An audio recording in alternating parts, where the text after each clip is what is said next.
Assalamualaikum warahmatullahi wabarakatuh. Salam kijos dulur semua. Di hari ini saya akan bahas Edel Sanger lagi. Sebelum kita mulai videonya, saya minta waktu sebentar untuk kita doakan sejenak. Mudah-mudahan kita semua diberi kesehatan dan terbebas dari COVID-19 ya. Karena sekarang lagi meningkatnya penularan virus tersebut. Jadi saya harap, karena saya bekerja di dunia paramedis, jadi saya harap teman-teman self defense aja. Maksud saya adalah jaga diri sendiri ya, dengan cara minimal kontak dengan orang-orang, terus hindari kerumunan orang banyak. Untuk sementara waktu lebih aman di rumah dulu lah. Terus rajin cuci tangan, pakai hand sanitizer, kemana-mana pakai masker. Tapi lebih aman di rumah dulu, apalagi punya anak kecil ya. Jadi sebelum menyentuh anak atau habis bepergian dari mana-mana, mandi, kalau bisa pakai sabun antiseptik. Ya, itu teman-teman untuk sekilas. Saya harap teman-teman semua dan keluarga dimanapun kalian berada semoga sehat terus, terhindar dari COVID-19, dan pandemi ini semoga cepat berlalu, cepat ditemukan vaksin. Oke, lanjut ke video. Nah, ini Edel Sanger yang jantan. Di video saya yang sebelumnya saya selipkan beberapa clue di sana kenapa saya pisah dan saya gabung lagi, karena ini burung kita kan mulai belajar ternak dari nol nih. Ini burung masih muda banget tuh, kakinya masih basah banget, terus ya masih muda lah. Nah, yang ini kan jinak, yang betinanya gerabakan. Kenapa saya tempel dan saya gabung? Itu adalah satu metode untuk menaikkan birahi, sambil kita kasih extra food yang seperti jagung, buah, sayur, terus kalau perlu kayak yang buat vitamin buat breeding itu banyak merek, kalau mau disebutkan ya pokoknya yang judulnya yang breeding, misalnya ebot breeding atau vitamin apa buat breeding supaya birahinya naik. Terus yang berikutnya, pakannya juga pakai pakan yang breeding supaya naikin birahi. Terus jangan lupa jemur untuk Sanger. Untuk semua burung sih kalau mau naikin birahi agak lama sedikit dibanding yang lain. Kalau hari biasa mungkin 30 menit, terus dimandiin, terus dijemur lagi, diangin-angin gitu. Kalau ini saya biasanya jemur sampai 3-4 jam, nggak apa-apa. Tapi yang pagi ya, di atas jam 11 siang nggak recommended, karena udah bukan vitamin D lagi, isinya udah ultraviolet. Nah, ini jantannya. Kalau dia dipisah, awalnya kan dia belum cocok. Setelah saya tempel beberapa hari udah mulai cocok, saya gabung tapi belum mau kawin. Dan kemudian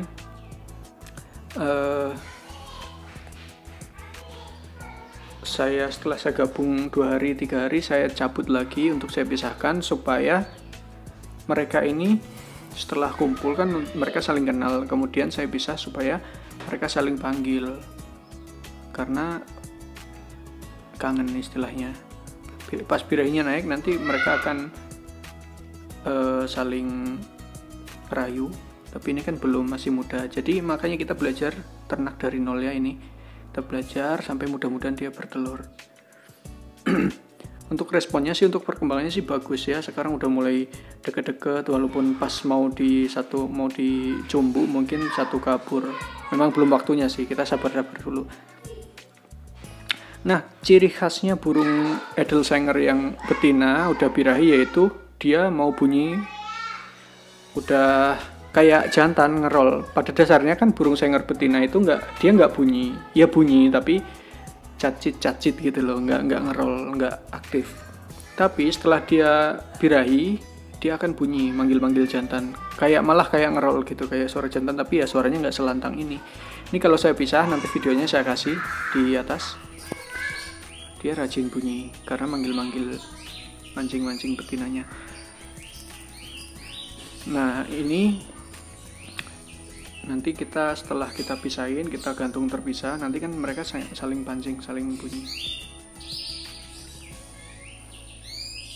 Nah itu betinanya, kedengeran nggak bunyi-bunyi?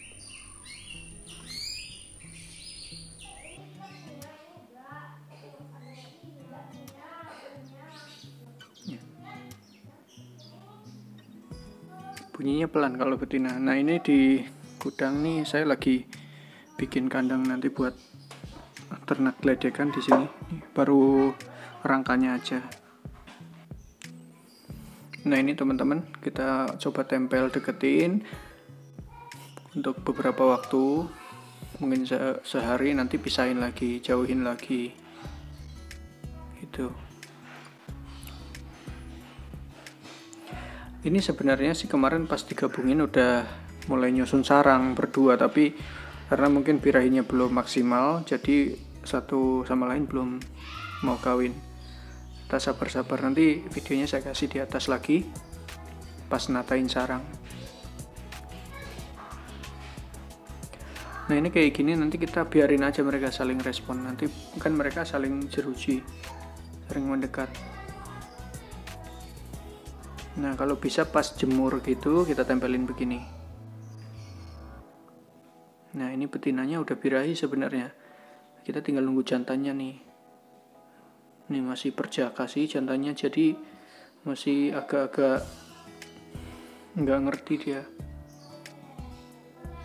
Nah itu tekniknya, kenapa harus digabung ke kandang ternak terus dipisah lagi ke kandang terpisah kayak gini, tapi nanti sambil jemur ditempel kayak gini. Kenapa ya? Itu alasannya, pas kita gabung di kandang ternak kita akan tahu mereka cocok atau enggak. Kalau berantem ya langsung pisahin aja, tapi karena ini nggak berantem jadi saya taruh di kandang ternak agak lama sambil dipantau perkembangan mereka sampai sebatas apa. Kalau saling kejar ya sementara pisah dulu kayak gini. Nah ini kan nanti mereka saling berespon, saling jeruji satu sama lain, pengen ketemu gitu. Kita biarin dulu, jangan gabungin dulu supaya naik birahinya. Nah sambil jemur, sambil kayak gini, sambil tempel. Nah nanti terus pisah lagi, gantung agak jauhan supaya nanti saling panggil. Kalau udah responnya bagus, udah ekstrim, udah pengen ketemu banget gitu, bahkan saling kejeruji masing-masing gitu, kita coba tempelin masukin ke kandang ternak lagi, kasih sarang. Nanti kalau birahinya udah saling tinggi biasanya mau natain sarang. Nah ini kita tempel dulu, kita intip yang kemarin sekilas karena ini hari ketiga pas saya eksperimen ciblek gunung yang metode lapar. Kita intip dulu burungnya yang ciblek gunung, salah, geledekan gunung betina yang saya kemarin metode lapar. Kita intip dulu burungnya. Nah ini teman-teman burungnya yang geledekan gunung betina, sampai hari ini masih giras tapi agak mendingan dibanding kemarin. Ini nggak saya mandiin karena mendung situasinya, tapi saya masih pakai terapi lapar.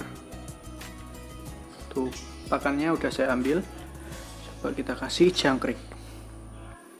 Seperti yang saya bilang kemarin, metode penjinakan itu nggak gampang, nggak bisa instan, jadi harus sabar dan bertahap. Kita coba kasih jangkrik karena udah diambil udah dari tadi tuh mau. Nah ini adalah perkembangan yang bisa teman-teman lihat selama kemarin. Yang kemarin itu sama sekali boro-boro dikasih jangkrik, deketin aja kayak mau bunuh diri ini burung ya. Sekarang teman-teman udah lihat tanpa dimandiin pun, tapi pakai metode terapi lapar, burung ini udah mulai berani ngambil jangkrik di tangan. Itu menurut saya udah perkembangan yang positif ya.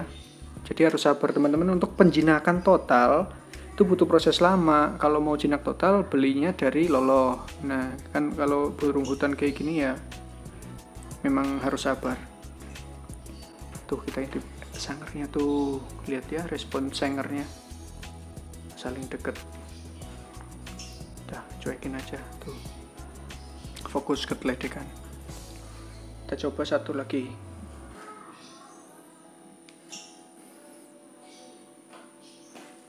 Tuh, langsung dia tanpa takut-takut kan? Ya takut sedikit lah, wajar. Ya kan? Tuh.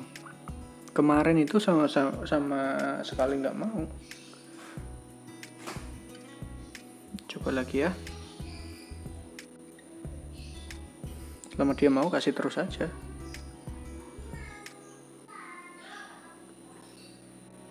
Ya, teman-teman, ini udah perkembangan yang sangat bagus menurut saya, karena metode kita yang terapi lapar berhasil ya.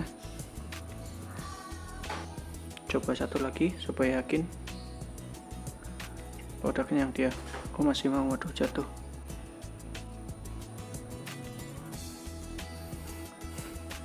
Mau ngambil nggak dia? Oh, mau. Ya, ini perkembangannya udah cukup bagus menurut saya. Nanti sambil nunggu ini jinak, kandang ternaknya udah jadi dan birahinya udah naik, kita masukin ke kandang ternak. Itu edel sangernya. Yang betina udah birahi, udah nempel terus ke jeruji, pengen gabung, tapi cowoknya masih on, masih belum siap. Gak apa-apa, namanya di konten saya kan karena kita belajar ternak, makanya kita harus belajar dari nol, dari prosesnya, nikmati prosesnya. Kita akan makin mengerti nanti karakter burung dan lain-lain, dan kedepannya kita udah paham burung ini kemauannya seperti apa. Oke, kalau kita beli yang udah ternak, udah jaminan produksi, kita nggak nikmati proses, dan itulah indahnya hobi ya teman-teman. Oke, cukup sekian videonya, nggak usah panjang-panjang, nanti malah nggak ditonton. Terima kasih sudah selalu mensupport channel saya, dan tolong di-share ke teman-teman, di komen yang baik, yang positif. Saya mohon masukannya kalau memang ada yang kurang dari konten saya, atau dikoreksi, tapi dengan bahasa yang baik. Oke, terima kasih. Assalamualaikum warahmatullahi wabarakatuh.